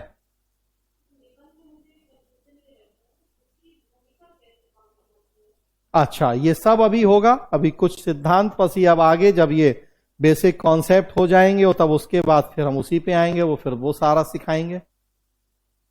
कि कुछ चर्चाएं तो पीछे नीले जैन सर ऑलरेडी कर चुके हैं, और बाकी फिर हम सिखाएंगे कि अब भूमिका कैसे आप बांधेंगे, किस टॉपिक को, और तब उसके बाद ये भी सिखाएंगे। फिर निष्कर्ष उपसंहार कैसे लिखना है, भूमिका कैसे लिखनी है, मेन बॉडी कितने शब्द में लिखना है, क्या सोच रखनी है, गद्य से शुरुआत करनी है, पद्य से शुरुआत करनी है, सकारात्मक या कैसे, वो फिर अभी अब सिखाएंगे एक एक करके सब वो चीजें। एक बात और मैं यहां जोड़ना चाहता हूं, तब फिर उसके बाद बस मैंने कहा कि मैं आऊं यहां। आप देखेंगे, आपने पुराने अगर निबंध देखे भी होंगे यूपीएससी के, यूपी के, तो बहुत सारे कोटेशन पूछे जाते हैं निबंध में, और अनलिमिटेड है। कहीं से किसी का भी कोई कोटेशन उठा के दे दिया जाए। 2013 में यूपीएससी में कोटेशन आया, जो बदलाव आप दूसरों में देखना चाहते हैं पहले स्वयं में लाइए। Gandhi ji, be the change you want to see in others. तो बहुत सारे ऐसे कोटेशन पूछे जाते हैं निबंध, और अनलिमिटेड हैं। मैं फिर क्यों इसकी जिक्र कर रहा हूं आपसे। 2022 यूपीएससी का एक निबंध है, छप्पर मरम्मत करने का समय तभी होता है जब धूप खिली हुई हो। The time to repair the roof is when the sun is shining. छप्पर मरम्मत करने का समय तभी होता है जब धूप खिली हुई हो। The time to repair the roof is when the sun is shining. चूंकि अनगिनत अनलिमिटेड कथन हैं, हो सकते हैं, हर टॉपिक पे निबंध बन सकता है। सोच के देखें, क्या हम इनकी तैयारी करके जा सकते हैं? और तैयारी करके जा सकते हैं तो कितने कथन की? 5 कथन, 10 कथन, 20 कथन, 30 कथन? लाखों कथनों में से उन्हीं 20 कथन से प्रश्न आएगा जो आप तैयार करके गए हैं। कहीं ये समुद्र में एक बूंद खोजने के समान नहीं होगा। तब सोच के देखें किस बात की जरूरत पड़ेगी। जो रणनीति, जो अप्रोच हम लेके चल रहे हैं, कि हमने आपको निबंध लिखना सिखा दिया, हमने कोई टॉपिक तैयार नहीं करवाया आपको, हमने आपको निबंध लिखना सिखा दिया, अप्रोच सिखा दी, वो काम आएगी। 10-20 टॉपिक हमने तैयार करवा दिया आपको, वो कभी काम नहीं आएंगे, क्योंकि लाखों करोड़ों टॉपिक होंगे, कुछ भी हो सकता है। हम बहुत सारे लेवल पे काम कर रहे हैं, बहुत सारे ऐसे कथन, हम कथन आपको दे दें, कुछ कुछ पे 5-5, 10-10 मिनट चर्चा करें, एक आइडिया दे दें आपको, ताकि उससे फिर आपकी इंद्रियां खुलें, आपके सोचने समझने की ताकत बढ़े। हमें पता है कि शायद वो कथन कभी नहीं आएगा, आ जाए बहुत अच्छी बात, ये तो बोनस हो जाएगा, लेकिन हम ये मान के चलेंगे कि वो कथन नहीं आएगा, लेकिन ऐसे कुछ कथनों की हम 5-5, 10-10 मिनट चर्चा करके आपको एक आइडिया दे देंगे, आपकी सोच का विकास कर देंगे, तो कुछ भी कथन आएगा आप उसको इंटरप्रेट करने में, उसको लिखने में सक्षम होंगे। अखबार पढ़ रहा था, रोज अखबार पढ़ता हूं, मैगजीन देता हूं आपको, बड़ा अच्छा एक कथन लिखा मिला मुझे उसमें अखबार में। देखिए कितनी अच्छी बात। जीवन की यात्रा में अपना चीयर लीडर खुद बनना पड़ता है। जीवन की यात्रा में अपना चीयर लीडर खुद बनना पड़ता है। नहीं जानते होंगे आप किसका स्टेटमेंट है, मैं बता देता हूं। ये स्टेटमेंट है विश्व प्रसिद्ध टेनिस खिलाड़ी सेरेना विलियम्स का। जीवन की यात्रा में अपना चीयर लीडर खुद बनना पड़ता है। Serena Williams. अखबार पढ़ रहा था, मेरा ध्यान गया, मुझे लगा, रे कितना अच्छा टॉपिक है निबंध के लिए, इस पे हमें 10 मिनट सोचना चाहिए, बात करनी चाहिए। और ऐसे 10, 20, 50 टॉपिक पे हमने सोचा, बात कर ली, हमने वो सोच विकसित कर दी आपकी, तो फिर हमारे लिए कितना अच्छा होगा जब ऐसे और नए नए कथन, कोटेशन हमारे सामने आएंगे, तो क्योंकि हम वो काम कर चुके होंगे पहले।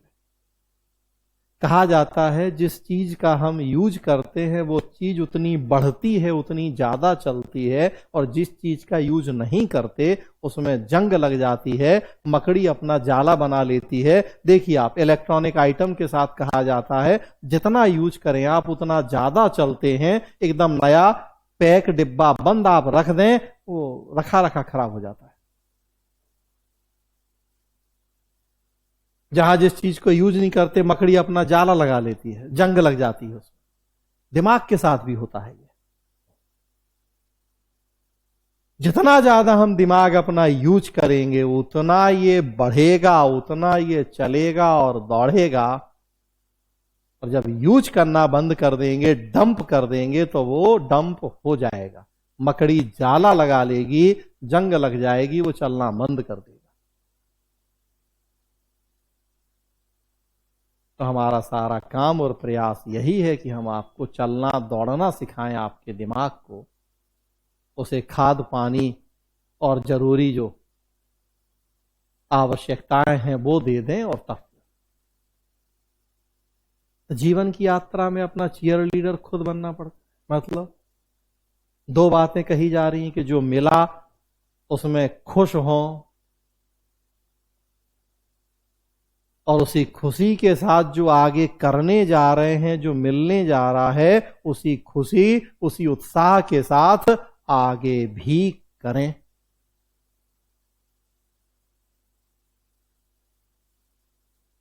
तो जो मिला उसके लिए खुश होना, और आगे जो करने जा रहे हैं, जो मिलने जा रहा है, उसके लिए पूरे उत्साह से, पूरी खुशी से लग जाना। कितना अच्छा स्टेटमेंट है निबंध के लिए। देखिए जैन सर क्यों निबंध के master, creative writing, creative director. ये तो मैं दूसरे का कथन बता रहा हूं। जैन सर की क्लास में तो आपने कितने सारे कथन खुद उनके लिखे हुए सुने और देखे और समझे, और आगे भी समझेंगे, खुद उनके लिखे हुए। सबसे पहले मैंने एक स्टेटमेंट दिया था, उन्हीं का स्टेटमेंट था सर का, बस मैंने तो बताया था आपको कि मगध इतिहास ही नहीं बल्कि विचार भी है।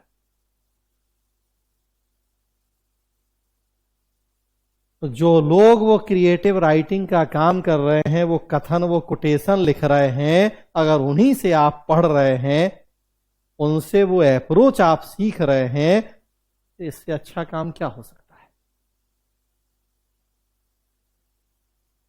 और एक देखिए बड़ा अच्छा कोटेशन, और एक बताऊं मैं आपको। ये तो मैं अभी दूसरों के कोटेशन बता रहा हूं, जैन सर के कोटेशन तो बहुत हमने आपसे चर्चा की और आगे भी करेंगे।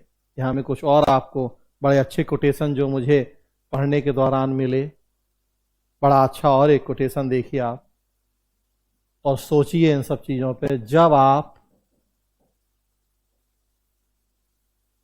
शहद की खोज में निकलते हैं तो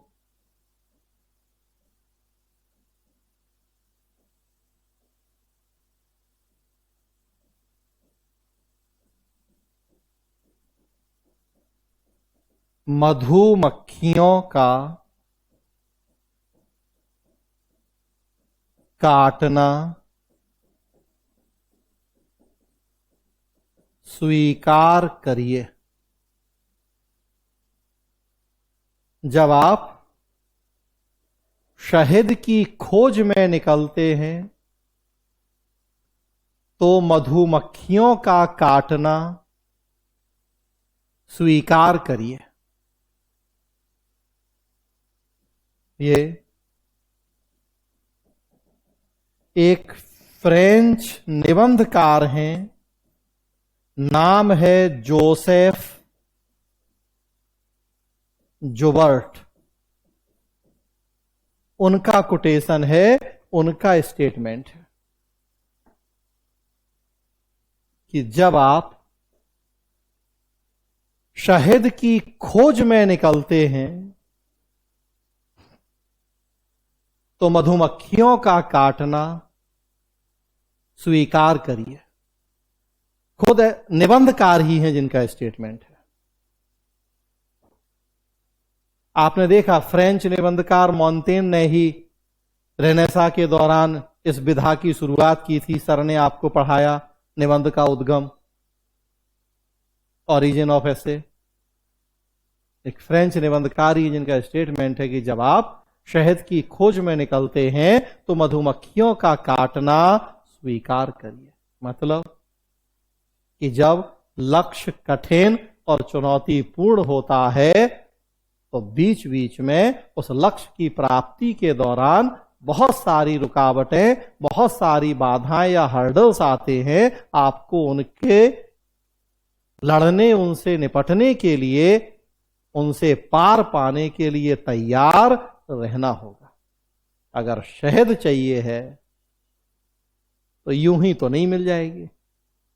अब वो अलग बात है कि आजकल पैसा देके खरीद लाएं दुकान पे जाके, लेकिन वास्तव में तो जो शहद की मिठास का असली मजा है वो तभी है कि जब भाई पैसा देके कोई आईएएस पीसीएस बन जाए, अगर बनता हो कहीं, तो कभी मन से वो इस खुशी को एंजॉय कर पाएगा?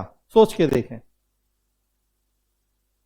कभी 50 लाख 1 करोड़ देके अगर होता हो ऐसा, हमें तो नहीं पता कि होता है, लेकिन अगर होता हो कि 50 लाख 1 करोड़ देके आईएएस पीसीएस कहीं बन जाए और कोई देके बन जाए, ईमानदारी से सोच के देखें, क्या कभी वो अपने उस आईएएस पीसीएस बनने की खुशी को एंजॉय कर पाएगा? कभी नहीं। क्योंकि उसे भी पता है कि उसने ये खरीदा है, ये मेहनत से पाया नहीं है। उसने इसके लिए जो प्रयास होना चाहिए था वो प्रयास नहीं किया है। उस खुशी को एंजॉय वही करेगा जो अपनी मेहनत से जो लड़के उसे पाएगा, जो दूसरों से कंपटीशन करके आगे निकलेगा और तब पाएगा।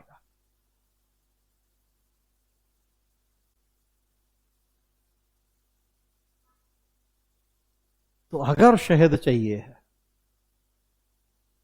तो मधुमक्खियों का काटना, कहने का मतलब कि अगर बड़ा लक्ष्य पाना है तो बहुत आसानी से हम सोचें कि थाली में परोस के वो बड़ा लक्ष्य हमें मिल जाएगा, ऐसा नहीं हो सकता। उसके लिए मेहनत करनी पड़ेगी, जी तोड़ मेहनत करनी पड़ेगी, जी जान से मेहनत करनी पड़ेगी, और उसके दौरान बहुत सारी चुनौतियां आएंगी, बहुत सारी रुकावटें, हर्डल्स आएंगे, उनको पार करना होगा, और तब जो जीत मिलेगी वो अनोखी होगी।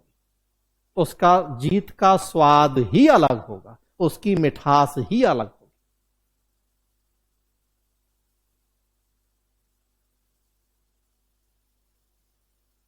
तो अगर हम बार बार मैं घूम फिर के अपनी अप्रोच पे आ रहा हूं, जानबूझ के इसीलिए आ रहा हूं कि आप देखें और समझें इस बात को कि हमें सोच, हमें अप्रोच विकसित करनी होती है निबंध के लिए। हमें 10, 20, 50 टॉपिक तैयार नहीं करने होते, हमें वो 10, 20, 50 टॉपिक रटने नहीं होते। तो बहुत सारे अगर ऐसे कोटेशन अनलिमिटेड हैं, कुछ अगर हम चर्चा कर लें, सोच लें, कुछ हम बता दें, कुछ आपको दे दें कि आप सोचें, विचारें, आप अपने आइडियाज डेवलप करें, किस किस एंगल से आप डिस्कस कर सकते हैं। अभी मैं डिस्कस नहीं कर रहा टॉपिक, जस्ट बस एक आपको आइडिया, एक अप्रोच दे रहा हूं कि हम कैसे आगे बढ़ रहे हैं, किस सोच के साथ आगे बढ़ रहे हैं। तो ये तो अब तक जो बातें हुई वो सारी, और अब मैं आ रहा था टॉपिक के ऊपर। टॉपिक मतलब बेसिक कॉन्सेप्ट्स। तो मैंने कहा governance, administration, ethics, polity, constitution, internal security, disaster management, जो अपरंपरागत टाइप के सेक्शन या टॉपिक हैं, हम उनके बेसिक कॉन्सेप्ट पे फोकस ज्यादा करें। कुछ की बात हम कर चुके हैं, कुछ की आगे बात करेंगे। जैसे फिर अगर मैं आगे बढ़ाऊं अब अपनी चर्चा को,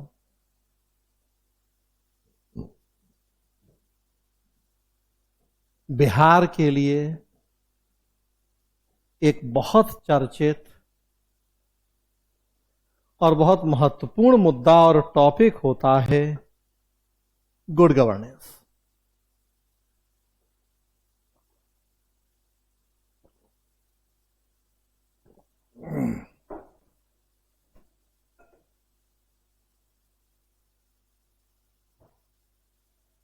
और आजकल आप देखेंगे और एक बड़ा चर्चित और महत्वपूर्ण टॉपिक है पूरी दुनिया के लिए, रोल ऑफ मीडिया, मीडिया की बढ़ती हुई भूमिका।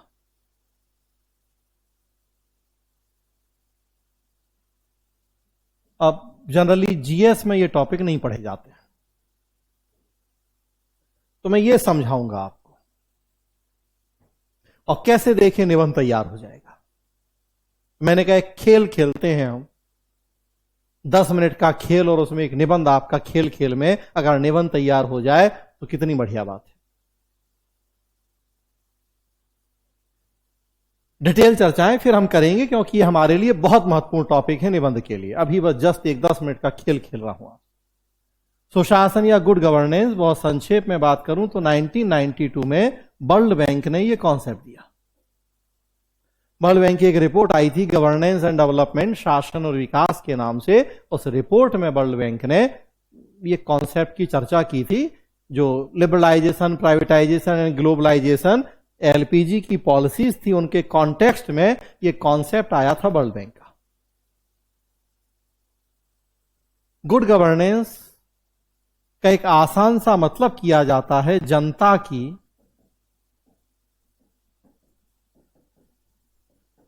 अपेक्षाओं के अनुसार शासन का संचालन। जनता की अपेक्षाओं के अनुसार शासन का संचालन,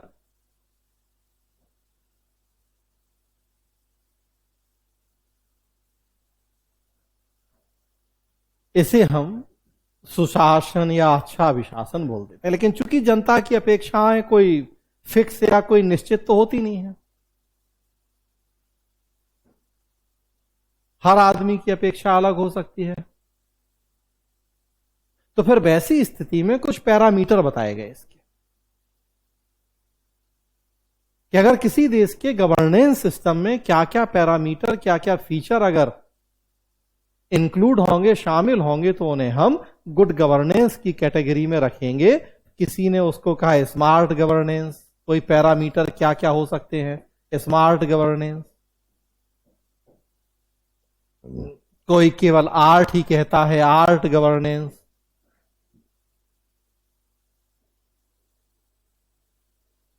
कोई कहता है citizens friendly governance, accountable and transparent governance. मतलब अब जितने मुंह उतनी बातें, क्योंकि मैंने कहा जनता की अपेक्षाएं तो फिक्स है नहीं। क्या हम अपने शासन, अपनी सरकार से क्या अपेक्षाएं रख रहे हैं, क्या उम्मीद कर रहे हैं, वो अकॉर्डिंग टू सिचुएशन बदलती रहती।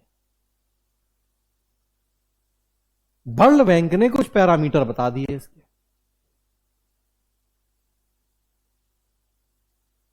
वर्ल्ड बैंक ने पैरामीटर बताए, तो उसमें उसने कुछ तो यही है स्मार्ट में, आर में, कि अकाउंटेबिलिटी, उत्तरदायित्व, जवाबदेही होनी चाहिए।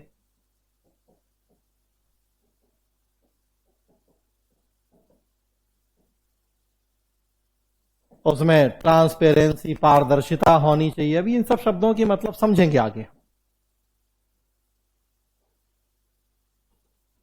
उसमें मोरालिटी मतलब नैतिकता होनी चाहिए,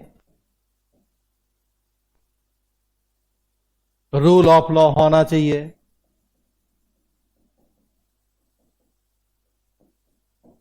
इंडिपेंडेंट जुडिशियरी होनी चाहिए,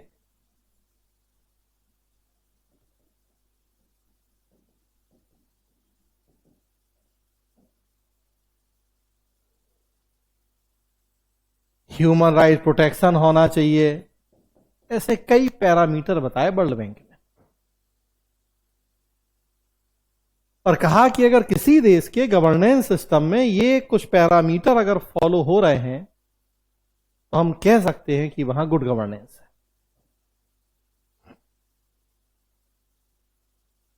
फिलहाल के खेल के लिए इतना, डिटेल चर्चाएं होंगी आगे। तो एक ये बेसिक कॉन्सेप्ट हो गया गवर्नेंस का, एडमिनिस्ट्रेशन से जुड़ा। उसी तरह से एक, जैसा मैंने कहा, कॉन्सेप्ट है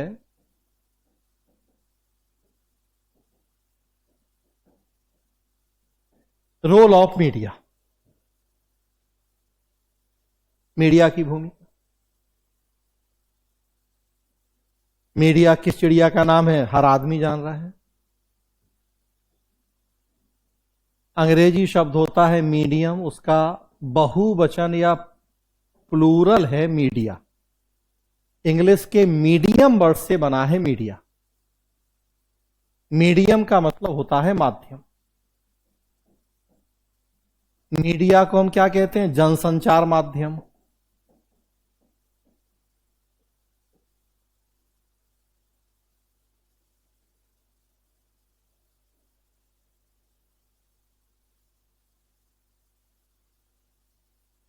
मीडिया के तीन रूप देखते हैं। प्रिंट मीडिया,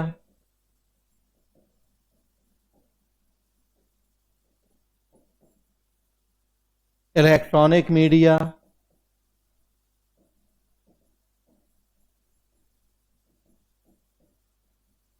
और फोक मीडिया, या जिसे कहें परंपरागत मीडिया। कबूतर के पैर में चिट्ठी बांध के कबूतर जा जा।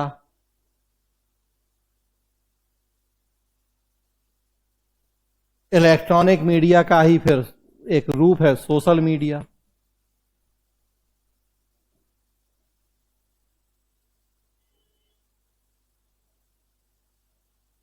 और मीडिया के आप देखेंगे तीन प्रमुख काम होते हैं।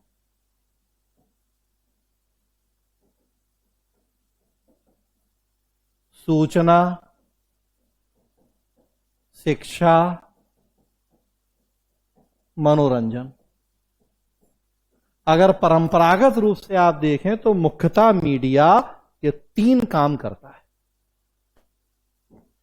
सूचना, शिक्षा और मनोरंजन।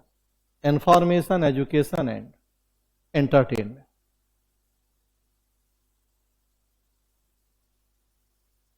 प्रिंट मीडिया देखिए, सबसे अच्छा उदाहरण है, कोई भी अखबार उठाइए आप, अमर उजाला, प्रभात खबर, जागरण, भास्कर, हिंदुस्तान, तो देखिए आप मुख्यतः ये तीन काम होते हैं उससे। 14 पेज के अखबार में 10 पेज तो इंफॉर्मेशन, सूचना होती है। बिहार के फला जिले के फला गांव में फला महिला ने या फला पुरुष ने क्या किया, क्या नहीं किया, चोरी डकैती, तो इंफॉर्मेशन। देश दुनिया से लेके सब, किसको ऑस्कर मिला, किसको ऑस्कर नहीं मिला, तो सूचनाओं की फिर डिफरेंट कैटेगरी है, national, international, regional, state wise, district की, खेल की, लड़ाई झगड़े की, तो मैक्सिमम देखे मूल काम यही होता है, सूचना देना। दूसरा काम है फिर एडुकेशन या शिक्षा, तो जो आप संपादकीय वाला पेज देखें, उसके बगल वाला पेज तो वो जहां एनालिसिस ज्यादा होती है, शिक्षा। आर्टिकल होते हैं और निबंध भी होता है, संपादकीय वगैरह, तो उसका काम है शिक्षा। और लास्ट का एक पेज होता है रंग बिरंगी दुनिया या फिल्मी दुनिया या अजय देवगन और शाहरुख खान और पठान और जवान और इन सब का मतलब मनोरंजन।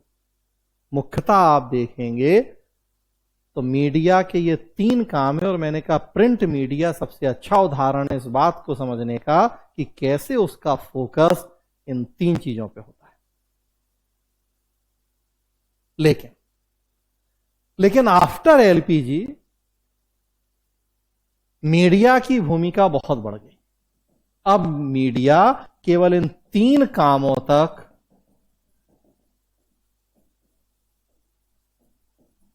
सीमित नहीं रहा।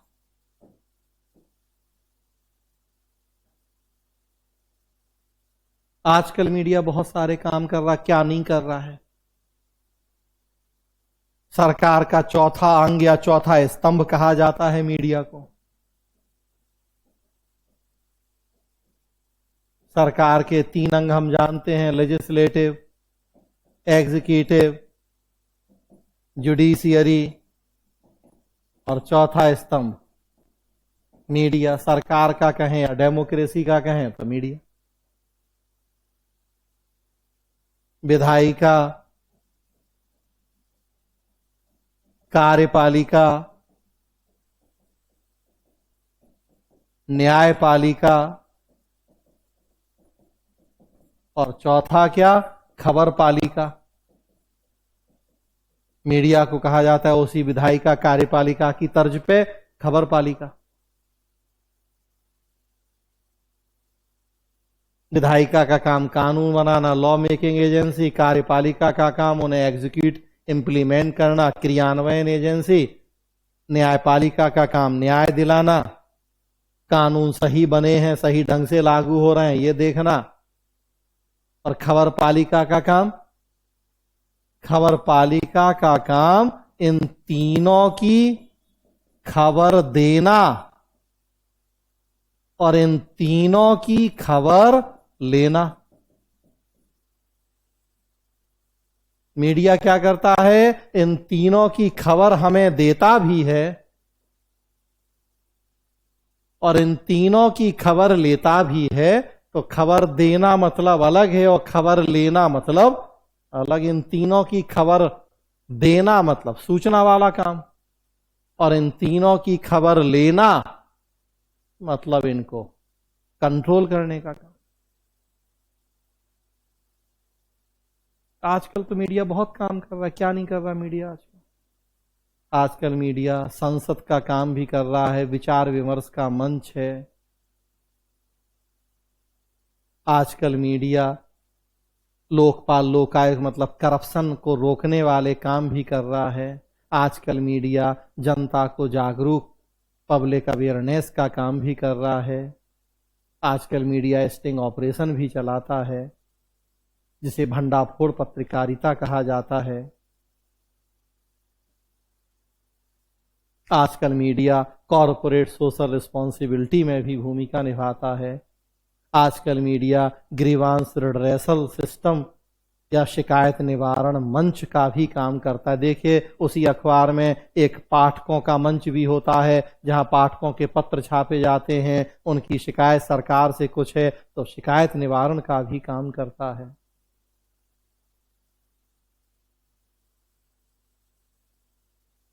बहुत सारे काम कर रहे हैं। तो अभी बस मैंने कहा एक खेल हम लोग खेल रहे हैं।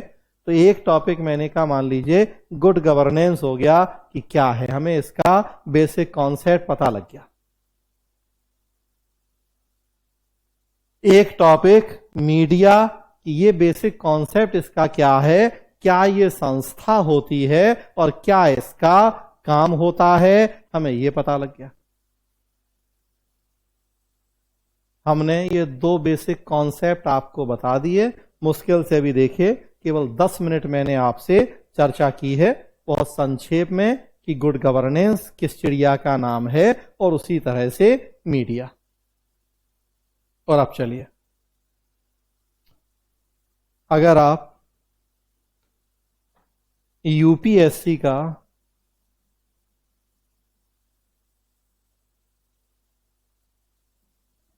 अगर आप UPSC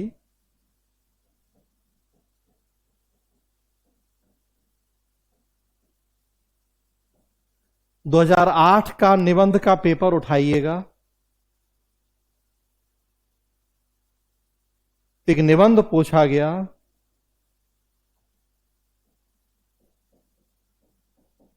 role of the media in good governance.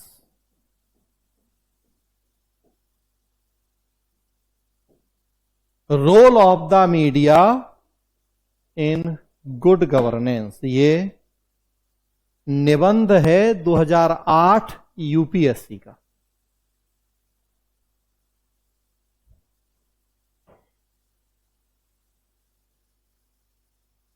कोई आश्चर्य नहीं कि आपको बीपीएससी में भी ये निबंध मिल जाए बहुत जल्दी, 68 में या 69 में। जैसा पीछे मैंने एक एग्जाम्पल दिया आपको कि 2013 के यूपी पीसीएस का निबंध 2022 के बीपीएससी 67 मीन्स में पूछा गया जनरल हिंदी में। तो बिहार के लिए एक निबंध का टॉपिक है role of the media in good governance, सुशासन में मीडिया की भूमिका।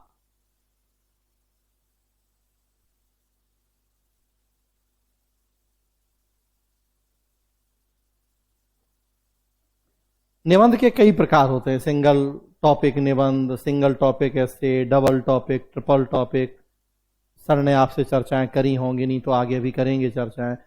और कई टाइप है निबंध के, वर्णनात्मक निबंध होता है, विचार प्रधान निबंध होता है, कल्पना प्रधान निबंध होता है, अमूर्त निबंध होता है। डिफरेंट टाइप्स होते हैं ऐसे के। दो टॉपिक मैंने बताया भी आपको, देखें गुड गवर्नेंस क्या है, और फिर मैंने बताया आपको कि मीडिया क्या है, मीडिया का रोल क्या है, ट्रेडिशनल रोल क्या है उसका, और आजकल मीडिया क्या क्या काम कर रहा है। तो जस्ट एक मैंने कहा ट्रेलर दिखा रहा हूं मैं, खेल तो संक्षेप में मैंने चर्चा की, और अब मैं आपको एक निबंध का टॉपिक बता रहा हूं यूपीएससी 2008 का। अब सोच के देखें कि अब इस टॉपिक को नहीं लिखा जा सकता बहुत अच्छे से। सुशासन की जरूरत है, अकाउंटेबिलिटी, रिस्पॉन्सिबिलिटी, ट्रांसपेरेंसी, और मीडिया का यह काम है आज के समय में। तो सुशासन लाने में मीडिया की भूमिका को अब हम जस्टिफाई नहीं कर पाएंगे, बस दोनों टॉपिक को जोड़ना ही तो है हमें। मैं क्यों आपको यह टॉपिक पढ़ाऊं, role of the media in good governance? मैं आपको गुड गवर्नेंस पढ़ाऊं, मैं आपको मीडिया पढ़ाऊं, और अब छोड़ दूं कि आने दीजिए कौन सा निबंध आ रहा है, मुझे पता है कि आप लिख लेंगे। और खुद आप भी बताइए कि क्या नहीं लिख पाएंगे आप।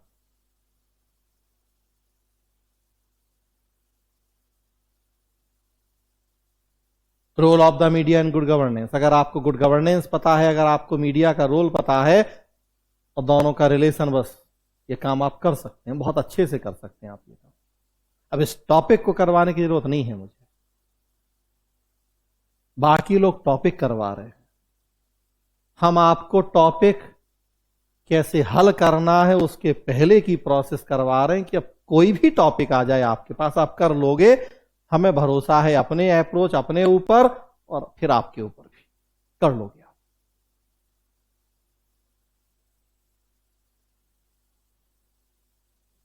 तो जो हम काम कर रहे हैं कॉन्सेप्चुअल क्लैरिटी पे, मैंने बताया आपको कितना महत्वपूर्ण काम हम कर रहे हैं, उसका कितना व्यापक फायदा होने जा रहा है कि बहुत सारे टॉपिक तो डायरेक्टली हो रहे हैं तैयार वहां से आपके बेसिक लेवल के। इवन वो बेसिक लेवल का भी टॉपिक नहीं है, यूपीएससी का निबंध है वो, अच्छा खासा एडवांस लेवल 2008 जब पूछा गया। लेकिन मैं फिर भी यही कहूं कि चलो उस कॉन्सेप्चुअल क्लैरिटी से बेसिक लेवल के ही टॉपिक तैयार हो रहे हैं, उसके बाद फिर एडवांस लेवल पे हम और अभी आगे बढ़ाएंगे अपना लेवल, और एडवांस लेवल पर जब जाएंगे तो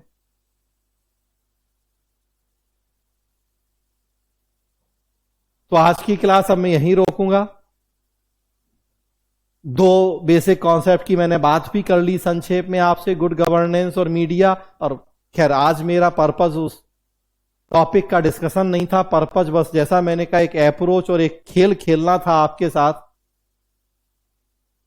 कि अगर हम एक सही रणनीति के तहत अपना काम कर रहे हैं और करते रहे तो खेल खेल में ही कब हमारा ये इतना बड़ा काम हो जाएगा 300 नंबर का कि हमें पता भी नहीं पड़ेगा। और हम कर रहे हैं वो काम धीरे धीरे, हम वो बीज डाल रहे हैं बांस के पेड़ वाला कि जब पेड़ निकलेगा तो एकदम निकलेगा। फिर वो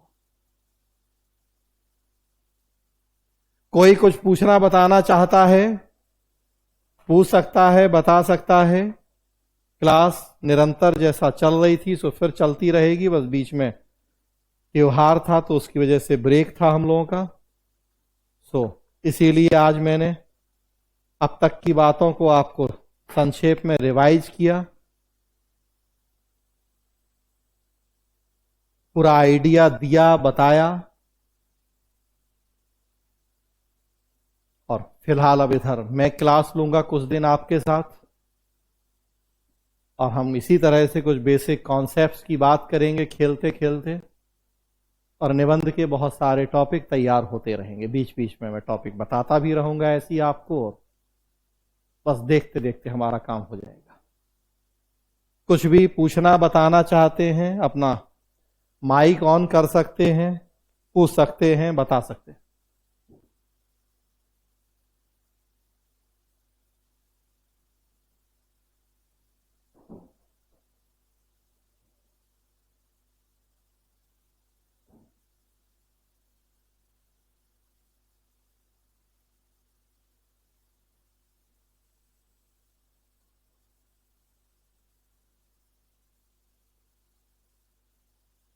किसी को कुछ नहीं पूछना, जो लोग ऑनलाइन हैं, जो लोग ऑफलाइन हैं। ऑफलाइन वालों से तो बात हो जाती है बीच बीच में, लेकिन ऑनलाइन वाले ऑफलाइन वालों के तो फेस एक्सप्रेशन भी दिखते रहते हैं, पता लगता रहता है उन्हें बातें कितनी समझ में आ रही हैं नहीं आ रही हैं। ऑनलाइन वाले बताएंगे, अपना फीडबैक देंगे तो उनके बारे में भी पता लगेगा हमें।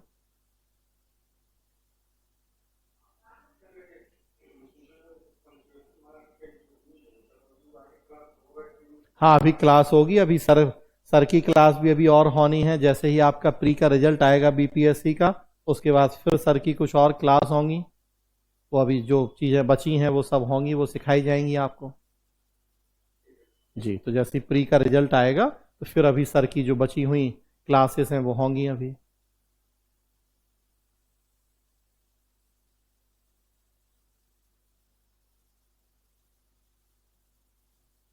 चले तो फिर आज यहीं रोक रहे हैं, कल फिर मिलेंगे समय यही 4 बजे, तो चर्चा जारी रहेगी, बात को आगे बढ़ाएंगे। आज के लिए इतना ही, धन्यवाद।